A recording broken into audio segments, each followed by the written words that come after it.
But, you know, unfortunately, our schedule, sometimes the game's going to be up late. So we're going to talk about the Super Friends versus the Browns. Early in the season, these two teams played each other, and the Browns able to get a commanding win over the Super Friends, but the Super Friends was short that game.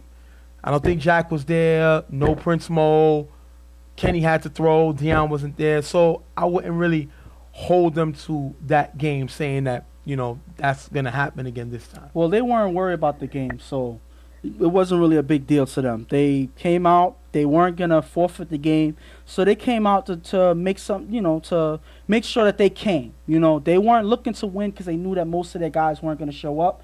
But at the same time, you know, a loss is a loss. They took the loss, and they were waiting for this opportunity in the playoffs to face them again because this is where it counts. This is where it matters. This is money time, pretty much. So now their team is here. They're ready to play, and I'm pretty sure it's going to be a different game on both sides.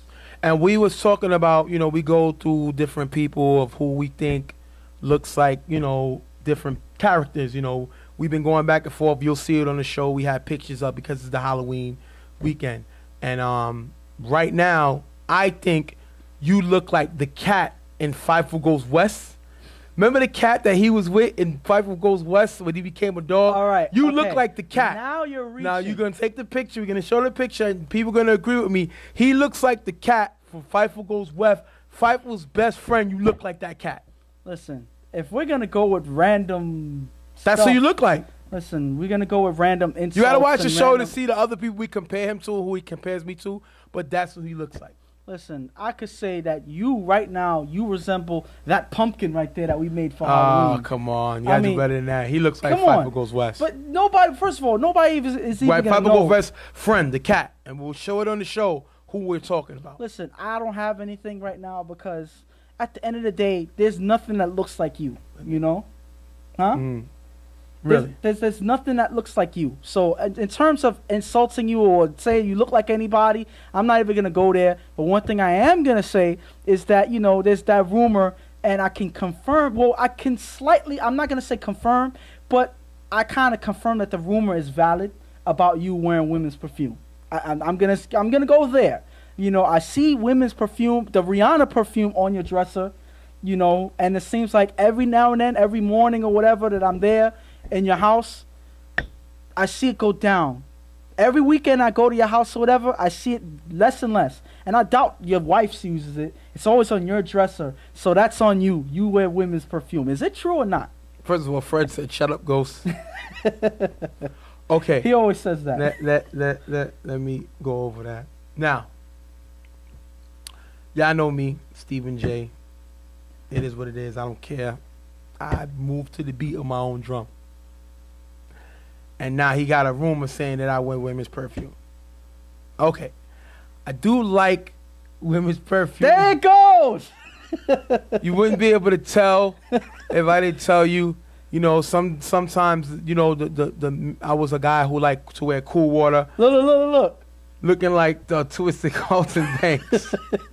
You see? That's a good one. That's a good one. And I'm look like the cat in Fifo Goes West. Fifo's best friend. We're going to show the picture. Much better. But you do look like a broke Carlton. Listen, I'll take the Carlton Banks. I think that one is funny. I'm going to put that picture up. I'd rather that than the cat. We're going to show the other picture. Yo, because you'll see it. You got the little beard that he has too. Now, back to the thing. Now, yes, I do like Rihanna's perfume. None of you guys would ever know. And he said, laughing, I'm dead. I do like it, okay? He blew me up. He put it out there. And we always say nothing is out of bounds on this show. And yes, I do like Rihanna perfume. And I do, at occasions, I do wear it. And that is confirmed that he wears women's perfume. It doesn't matter if you like it or not. It's not for you. It's for women. So what does that say about you and what you're wearing? You're gonna be. You know what? How they got the women's commercial when they have the deodorant and it's strong enough for a man but made for a woman. But it's the same thing. But that's deodorant. It's different. No, none of y'all guys wear. Wait. Let me know. None of y'all guys. I mean, come on. I know some of y'all guys wear women's deodorant. So I know nobody is gonna be honest, but I'm honest. I don't wear women's deodorant. But I do at times wear women's perfume. You spray it in there and you walk through Oh, my it. goodness. I hope anybody that's on the field on Saturday questions you about this. I want them to kill It's you. not on questioning your sexuality if you wear women's perfume. No. I You're didn't say being that. sexist. No, I'm not saying that at all. And I don't wear all women's perfume, but I do. Well, those are questions that's valid. I do like Rihanna perfume, and Ghost Fred said, "Watch your mouth, bro."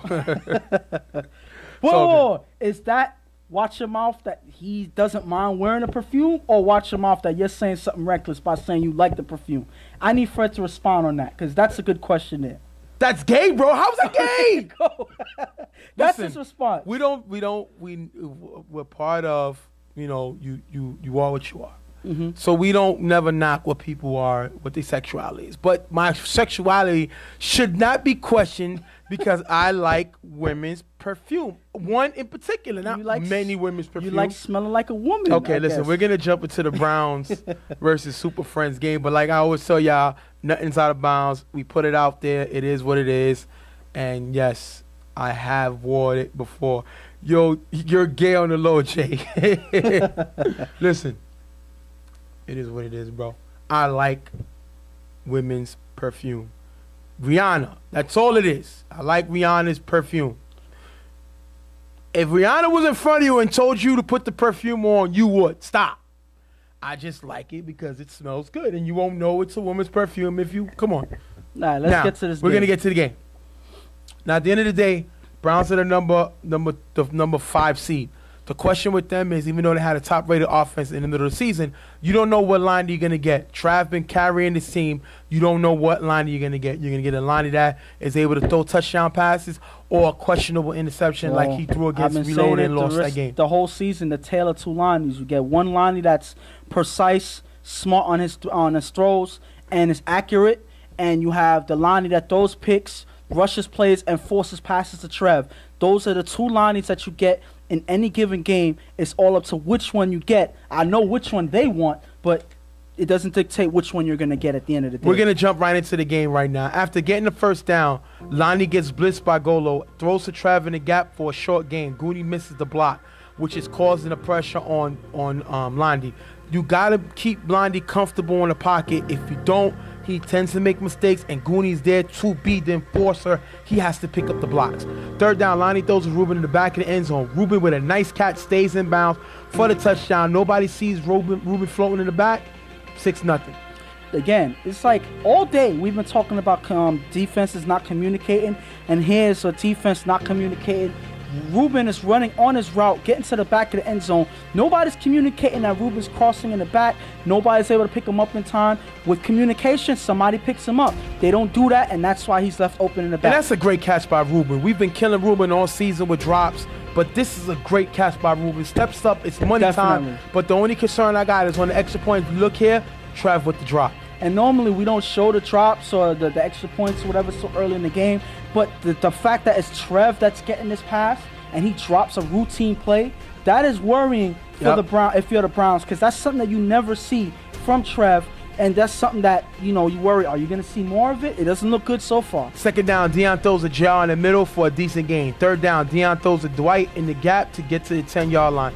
Last down, Deion rolls right, throws to Dwight in the corner of the end zone. Is going to be knocked away by a sleepy turnover on downs. That is a great defensive stand by the Browns. This is the type of defense they're accustomed to. This is the type of defense that held Carver in the UFL chip to 14 points and to 7 points. This is the defense they need. They made a big stop on fourth down. That is how you do it. This is the Browns team we remember. And this is the Super Friends being caught off guard, and the Browns stepping up on defense, closing up gaps, knocking down plays, pressuring the quarterback, keeping Deion honest and with certain throws. This is the Browns. This is how they're going to have to play throughout the game if they want to beat a team like the Super Friends with the offense they have. First down, Lonnie gets blitzed by B-Roy. Throws to Ruben, is high and complete. The question is, did B-Roy go before the hike? It looked close. What do you think? And right here, it looks like B-Roy steps over just when the ball is hiked, but it's close. Right. Very close. So it's on the ref's discretion on what he saw at that split second. But, we always say when you have to slow down a play, right, it's pretty much a bang-bang. it's almost simultaneous when you look at it in regular motion. So, you know, I think they get away with it, but at the end of the day, it is what it is. And I think it doesn't hurt them because it's a blitz on first down. You don't worry about that because you still got 3 downs to pick up the first. Now, it happened quick. It was my call. It happened so quick, it was hard to see the call. Now, I tried to not take away too much football from guys by throwing a flag on every single play. It happened so quick, I thought it was good enough for the call. If you go on a replay, it happened so fast, it's still hard to see if he went right on time. I didn't make the call. Call me what you want, but like I said, I don't think it was fast enough to make the throw a flag. I'm going to go with what I saw. I think he was just on time. Second down, Lonnie throws to 50, wide open on the sideline, drop. And if you look at it, Lonnie and 50 is not on the same page. I think 50 got to make that catch and drop. What do you think? And on that, yeah, I think that he should make that catch. If it's in your hands, we always say that same rule. If it touches your hands, you got to catch it. Here, he does not catch the ball. These are drops that you cannot afford in a game like this in the playoffs. You know, your offense, you know, stepped up in the first drive. They got to step up here. They got to keep the offense going, keep everything flowing. They don't do that here. That's a big play that's missed. Third down, Lonnie throws a Trevor in the middle. It's tipped by Dwight, incomplete. If you look here, Sleep was open on the sideline. Browns have to punt. So at the end of the day, 2 downs they had, they wasn't able to convert. They're going to have to punt. Giving the ball back to Super Friends. Second down, Deion is going to throw the AB on the sideline for a decent gain. Fourth down, Deion on 5 rush throws the AB in the corner end zone. Almost picked off by Black. Turnover on downs. Nobody's open. Gives the ball right back to the Browns. That is the great defense we talked about, and they do it again here. And that's the second drive that the Browns are stepping up and playing the defense. I would say championship-worthy defense because they're stopping a high-powered offense with the Super Friends.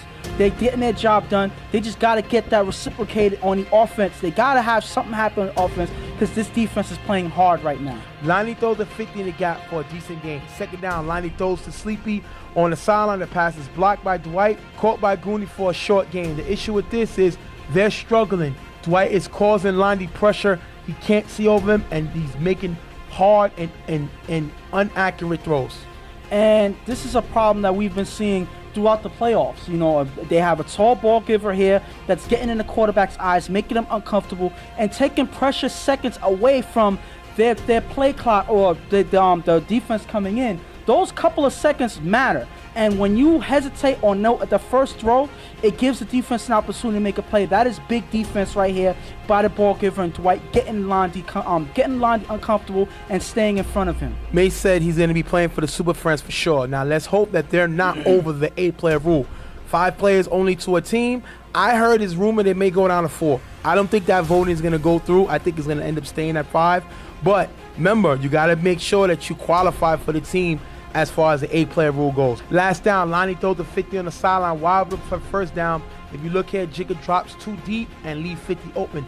That is a great play by Lonnie, finding 50 for the first down to keep the drive going. And that is a big play that they needed because it was not looking good in the first couple of plays. You know, they're kind of getting troubled by the defense of Super Friends, especially the ball giver and Dwight getting in Lonnie's eyes. But hopefully this first down gets things going and they get back on track. First down, Lonnie on 5 rush scrambles and just gets the ball off to Nut for a decent gain. Dwight's hike is making Lonnie hesitate. That is the key. He has a guy who's tall, and Lonnie's usually seeing over these guys, and he's having problems here looking over. Third down on 5 rush, he throws it Sleepy on the sideline. It's going to be picked off by Chris, who runs it all the way back for the touchdown. If you look here, Lonnie should have taken the sack, and he doesn't. I mean, here, nobody's open. It seems like Lonnie saw something, but this is a horrible throw, knowing that the defense is coming in. You take the sack there. It's third down. You can make something happen on fourth down. I would rather have fourth down and long, throw something up and turn over the ball than to give up a pick 6. That is the last thing that you want on your offense. And unfortunately, Lonnie's been known for doing this. He's done it before, and it happens yet again. Even right now in the playoffs, he makes yet the same mistake and at least a pick 6 for the Super Friends. My man James said, "Where can I go and watch the games, bro?" Go to Real Tough Talk on YouTube. Just type Real TUFF Talk on YouTube. The games are there. You can check it out. Now, next play, like I said, 7-6, Super Friends with the lead. Super Friends go onside. Browns let the ball bounce. AB recovers for the ball for the Super Friends, giving the ball back to them. Browns knew the ball was live, but they didn't cover it. And the thing is, the Browns been playing with these rules for a while now. So they should know better to know that under 4 minutes, the ball is live. You go for the ball. Yep. It seems like the whole Browns front line sits there watching the ball bounce in front of them, not knowing what's going on. AB just strolls in and grabs the ball. Now they have the ball here. With good field position, they have opportunity to take away this game and take a big lead before the half is over. Deion throws to Kenny on the sideline for a decent gain. Then Deion throws on second down to Kenny in the middle, and Kenny's going to jump up and make a great catch, falling in the end zone for the touchdown. Kenny was left unguarded. That is a great play. B-Roy gets a 2-point conversion, but that is a great play by Kenny for the touchdown. And this is the Browns defense in disarray. They've been playing well so far, but that pick six hurt them. The team's morale, I would say. And then that that onside kick there had them all over the place. Their minds was like twisting and turning, whatever's going on, because they didn't look good.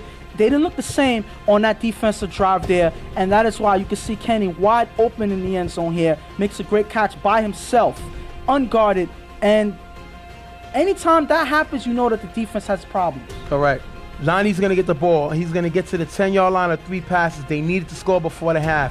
Lonnie throws a Trevor in the end zone. That is going to be dropped. Last down, Lonnie throws a sleeper in the front of the end zone. That's going to be dropped. Turnover on downs is going to take us into the half. 14-6. 15-6, I'm sorry. Yeah, I don't, there's no words on how the whole game was shifted in the last couple minutes of the half. They scored a touchdown. They got the onside kick, scored again, and then you have your MVP of the year. Lights out, killing people all season. Trav dropped a big 2-point conversion or extra point, and now he drops a touchdown. You can't make those mistakes. And then what happened? They go to Sleepy. He drops a touchdown. This team is hurting Londy, and they're hurting themselves. I mean, we've seen Sleepy drop a couple passes here and there in this season. So, nothing against Sleepy, but nobody's shocked about that. But Trev dropping passes, that is shocking. 9 touchdowns this season. That is the league leader in touchdowns, dropping routine passes. In the playoffs. Yes, so that is troubling. Then you see them giving up onside kicks or whatnot. You're giving up, your Lonnie's throwing pick sixes here in the playoffs. That whole stretch of the first half was horrible when it comes to the Browns. That there is just the Browns pretty much handing the game to the Super Friends. They got to make something happen because it's not looking good at all. Lonnie's a good quarterback. He led the league in touchdown passes, but he's like a Jay Cutler or Eli Manning. When you get pressure coming straight at him in his face, he tends to throw bad passes. We've seen him lose a game to Reloaded because of the same play just like that. And this game, we see him get pressured up in the face, and instead of taking a sack, he throws an interception, and the other team runs it back for points. You can't do that. But you got to catch the ball. You can't be my MVP and drop it when I need you most. He went to him, Trav for an extra point. It was dropped. He went to Trav again for a touchdown. It was dropped. What more can he do? He can't catch the ball on his own. You got to help him out. They don't, and you cannot make these mistakes against a Super Friends team. They will bury you with it, and they do it here. Score quick to change the momentum and take the momentum away really quick. Second half, brothers, is right now. The score is 15-6. First down, Deion gets blitzed by Ruben, throws to Chris, cutting in the middle, who runs for a nice gain in the first down. After a few short plays, Deion gets blitzed by Julian, rolls right, but Julian's there to get the sack, turnover on downs. This is the Julian they need. We've seen Julian struggle with his play this season, but towards the ending, he played a lot better, comes up with a big sack here to turn over the ball. That's a great play by Julian. And I think Julian is more fit right now to play in the inside. I think he's more effective, coming in on the blitz. He's an inside linebacker rather than outside. Yes, and ever since they made the switch and have him be an inside on the linebacker position instead of the safety, he's been much more effective, pressuring the quarterback, locking up the middle, making plays, knocking down passes. I believe that's where Julian needs to stay. He made the All-Star team with ball so hard, playing the inside. Yes. So the guy can play middle linebacker. He got some athletic. He's athletic. He definitely strong. He blitzes very well. He makes a great play here. Second down, Lonnie throws to Julian in the middle. Julian doesn't go far for the pass, incomplete. After getting the first down, Lonnie throws deep to Ruben on the sideline, almost intercepted by Brian. Third down, Lonnie gets blitzed by Golo, throws Rube in the middle for a decent gain, takes him to the 10-yard line. Last down, Lonnie throws a Trev in the corner of the end zone, drop. Turnover on down. Trevor wanted the flag for the pass interference. He doesn't get it, drop pass. That is 2 touchdown passes Trav dropped. MVP who? MVP what? MVP no. I'm not even going to say anything because these things shouldn't happen. I mean, you're the MVP of this team, I would say. You know, if we had MVP of the league, he's the MVP of the league. And the thing about it is now he's dropping passes in So the he's a game regular guy. that matters. He's pretty. I don't know if they got kryptonite out there and then he's been weakened or somehow. He's dropping passes that he would normally make. But it's not only him. You have Julian not going for a routine pass here. Well, he was scared of the hit here. You got to get on this whole team because they're killing Lonnie, who's been struggling in the pocket, knowing that he's struggling to throw over D. White as it is. He already threw a pick 6. They're not helping him. And you said league MVP. And as my man KK would say, wait a minute. No. Pressure, bust, pipes. I love Trav's energy. He's one of my favorite players. But if you can't step up in the playoffs, I don't need you. He's showing he's not capable of being a leader. A leader leads by example. And all he's showing these guys is he's not here to play. And what he's doing is he's putting more pressure on Lonnie. And you can't do that. 9 touchdowns in the season, you can't cash that in the playoffs. It doesn't mean anything. And he has as many catches as I had, touchdown catches I had in this game right now, and that's 2 drops he has. Ouch. I mean, something got to happen. And then you're looking for a flag. Yeah. That's when you know a player really is screwed up. Yeah. When he starts looking for bailouts. And Trav has not done that all year. And now all of a sudden, you're looking for a flag. That's how you Even the play when he got hit by Jeremy in the air going for the ball. He caught the ball and balled out. Now you're looking for a flag. Coincidentally, a play that you dropped, you're looking for a flag. No. And it's playoff time, so this is the worst time for this to come up. First down, Deion throws deep to Chris in the middle, overthrown, incomplete. Third down, Deion throws downfield to Roy in the middle, knocked away by Trav. Super Friends have to punt. They're still in this game. They have to score points now. They're able to stop Super Friends, and I think Super Friends, Deion, doing what Deion does, he always gives you opportunity to get back in the game. He threw deep to Chris. Why? You're up. Then he throws downfield to B-Roy, knocked away. They have to punt. And the thing about it is, I think when Deion gets a lead, when Deion gets a comfortable lead, he starts to look comfortable and then he starts to take risks. He believes that the game is over. He doesn't play conservative anymore. He takes risks, and sometimes that's what gives away the game. In a lot of cases, Deion needs to fix that because other teams are going to take the opportunities that he gives them when he turns over the ball like this. So if he plays more conservative, plays more safe, I think that they have a chance to go all the way. It's all on Deion and how he plays in these moments. Now, third down after the 2 short passes by Lonnie. Remember, the game right now is 15-6. Lonnie throws a Trev in the gap, and he catches a pass. Wow, I thought he forgot how to do that. He makes the catch. Lonnie throws a Trev in the gap, open, and what do you think happened? He dropped that one. Lonnie on second down throws a Trev in the middle. It's high and complete. Third down, Lonnie gets blitzed by Golo, who shakes Goonie and gets a sack. Lonnie believes it's one hand. Browns have to punt. Now, my thing is, Lonnie believes it was a one-hand tag. Bottom line is, your MVP dropped the ball again. And he should be MVP because most valuable drops is what I'm going to call him. For the other team. He dropped the 2-point conversion.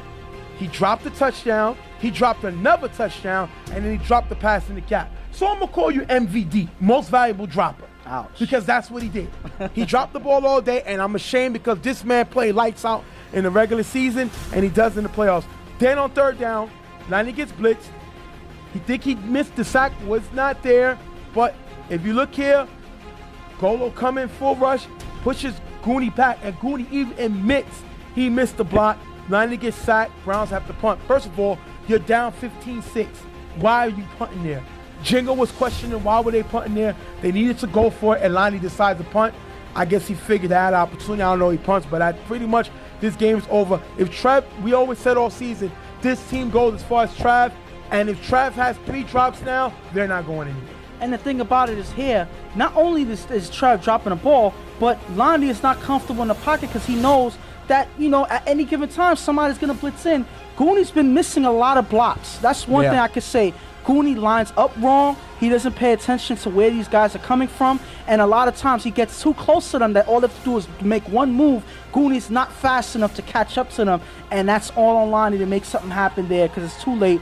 Golo makes a big sack there. I don't know why they're punting, but this whole game was pretty much all she wrote because of the decision they make and Trev's drop. Third down, Deion throws a Golo wide up on the sideline, gets a big game. First down, ends the game. 15-6, Super Friends move on to the next round. And the sad part is this game was not even like a blow or anything. They were in the game, and on the last drive, you punt the ball? Like, what are you doing? You have to get the first. You have to score. You don't have enough time left to stop them on defense. I mean, your defense has been playing okay, but I wouldn't put it on a defense to stop them in that position. They lost by 2 scores because it was 15-6.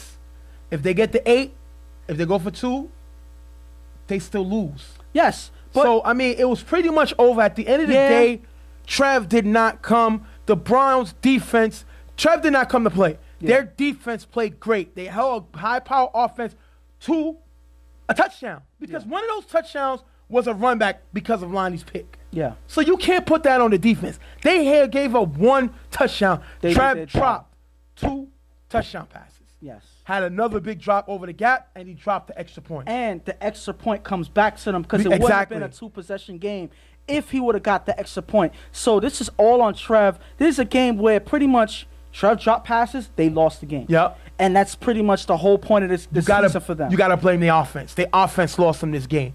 You can't say Jingo. Jingo's a defensive-minded coach. His defense gave up 6 points to a top offense in the league. They did what they had to do. Their offense let them down, and that's why they're going home today.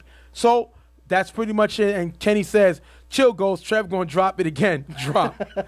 Listen, at the end of the day, he was an MVP in the regular season. We gave him out awards, but playoffs, he let his team down, and he has to live on this because he catches 2 of those touchdowns and the extra point. That's points you left on the field. You hurt your team. And the thing that's crazy is I've seen him play in multiple leagues, not just this one, not in just in he dominated UFL. And the thing is, regardless of what playoff time or what, he shows up. And regardless of what, playoff or not. Not here. I don't know what the atmosphere is. It the atmosphere? I don't know what it was. Was it the team he was facing? It's hard to say, but he did not show up in this game at all, and they needed him to. We're going to go to the interview right now. We'll be right back. Obviously, I won't see it on live.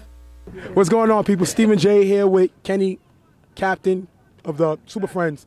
They just won. They beat Browns 15-6. You stopped one of the best offenses in the league this season. What was your strategy coming in the game? Play defense, Lonnie going to give it to us. Simple as that. We watched. Just that simple? That simple. He's going to give it to us. Okay, Mr. Trav, if there was an MVP here, he would have been MVP. He had 9 touchdowns in the regular season. Yeah, we seen UTF shut him down, and we seen him come against Shaw to shut him down. Was that the strategy to limit his touches? Yes, and when he did touch the ball, he dropped it. He got about 5 drops. Shout out to my man, though. Offensively, you didn't score as many points as you did. You usually do, but you seem to put up the points you did and play defense.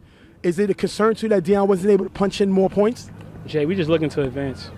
That's it. We just came to advance. That's what we did. We just came to advance. What happens next week? Do you care who you play?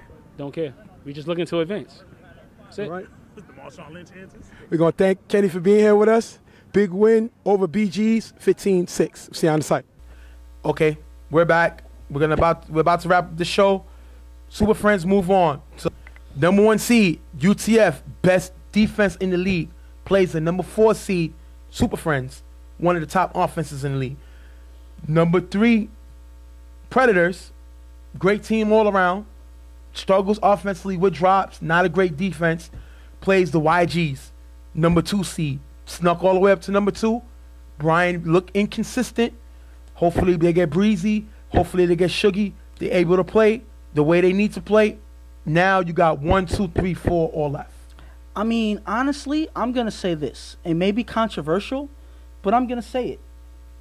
I really think Brian is not going to find his cohesiveness with the offense. I don't see it happening. I think that Asa should start. Let's see. Okay, wow. I don't agree with that. Listen. But that's a good. I love the fact that he went out on a limb and said how he feel. I think just you talking go with about Brian. how the game I think looks. you go with Brian, but once you start Brian, you're not going to sit him. You're going to have to let the captain sink with the ship. I think they can beat Predators. No. Predators with too many drops, but they got to You're right. score points because Milo could score if they can hold on to the ball. Yeah. And on the other side, I'm going to change what my give me a position. score in the Predators YG's game and who wins. Okay. I don't do it because I ref the games. We're about to wrap up the game. Alex says chill, Ghost. Yeah, give me a score. I see, if Brian starts, I see a 13-7 game. Who wins? I see YG's winning. Okay. Only because I think that YG's defense is going to step up and be the difference maker in this game. Now you got UTF versus Super Friends.